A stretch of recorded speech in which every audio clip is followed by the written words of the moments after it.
Baik, Assalamualaikum warahmatullahi wabarakatuh. Sebelumnya, perkenalkan nama saya Siti Latifah. Saya di sini sebagai moderator dari kelompok 4. Sebelum masuk pada penjelasan materi yang akan kami sampaikan, izinkan saya memperkenalkan anggota kelompok saya terlebih dahulu.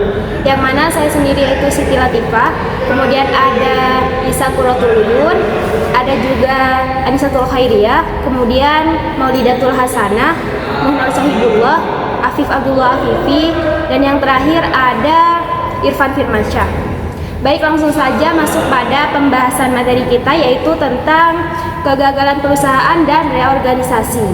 Selain saya di sini sebagai moderator, saya juga akan sedikit menjelaskan tentang materi yang akan kelompok kami sampaikan, yaitu tentang kegagalan perusahaan dan reorganisasi.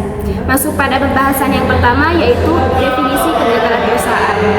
Kegagalan perusahaan adalah kondisi di mana sebuah perusahaan tidak dapat memenuhi tujuan-tujuan operasional atau keuangan yang telah ditetapkan, yang dapat mengakibatkan likuidasi atau penutupan perusahaan.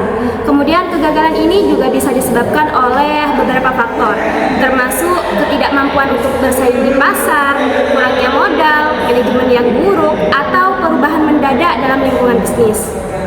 Untuk selanjutnya mungkin bisa dilanjutkan oleh pemateri selanjutnya, yaitu Lisa Quratul Uyun. Di sini saya akan melanjutkan presentasi dari pemateri yang pertama tadi ya, yaitu penyebab kegagalan dalam perusahaan. Di mana penyebab kegagalan dalam perusahaan di sini ada 5 penyebab ya. Yang pertama itu ada kurangnya perencanaan yang strategis, di mana dampak pada perusahaannya itu nantinya tidak memiliki rencana yang matang untuk mencapai tujuan bisnis. Nah, yang kedua di sini ada manajemen yang lemah. Nah, di mana dampaknya ini dapat pengaruh kepada kepemimpinan yang kurang efektif dan juga kesulitan dalam pengambilan keputusan. Yang ketiga yaitu ketergantungan pada suatu produk atau jasa, di mana dampaknya di sini dapat beresiko besar jika produk atau jasa tidak laku, dan juga kesulitan dalam mengembangkan bisnis seperti itu. Yang selanjutnya ada kurangnya inovasi, di mana kurangnya inovasi ini dapat berdampak pada tidak mengikuti perkembangan teknologi dan juga tren-tren pasar yang kekinian.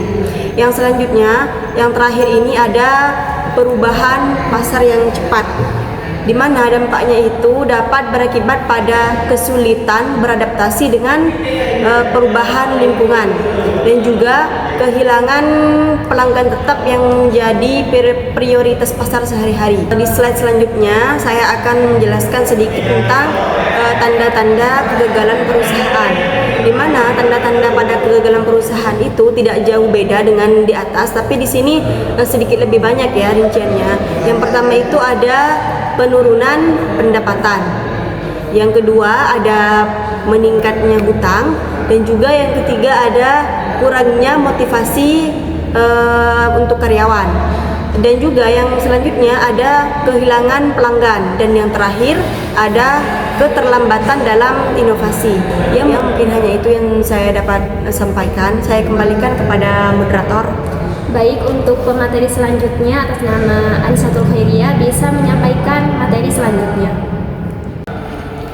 Baik, di sini saya akan melanjutkan materi berikutnya, yaitu ialah tentang reorganisasi.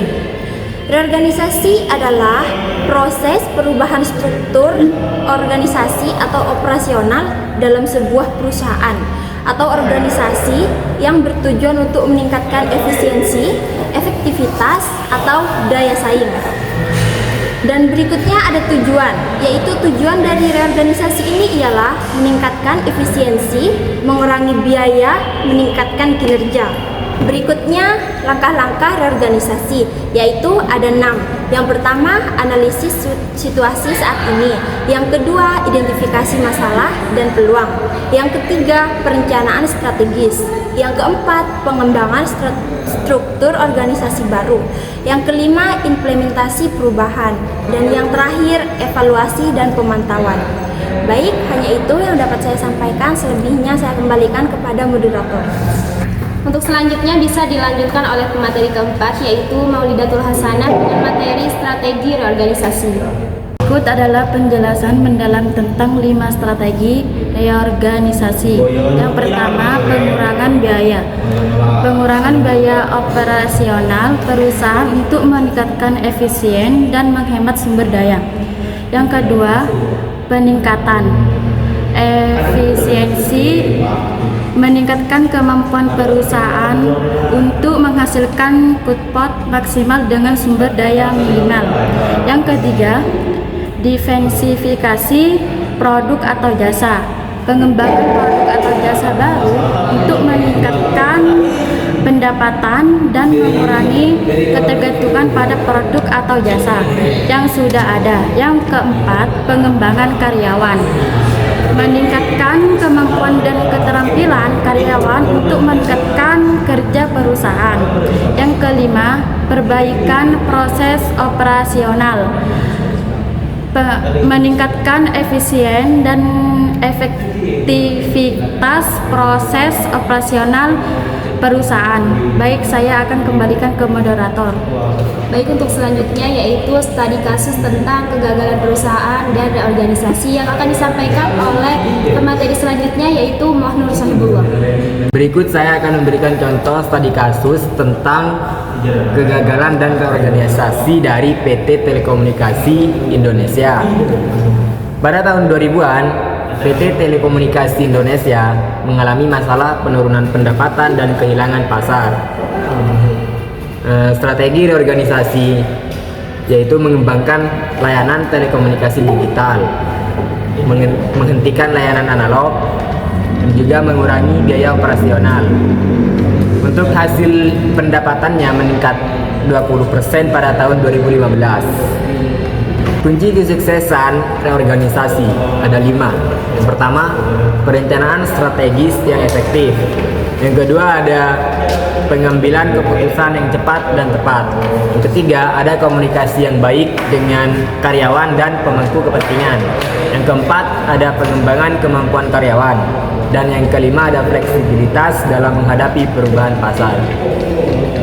Mungkin itu saja yang dapat kami sampaikan dan jelaskan tentang materi kegagalan dan organisasi. Kurang lebihnya, mohon maaf, saya kembalikan kepada moderator.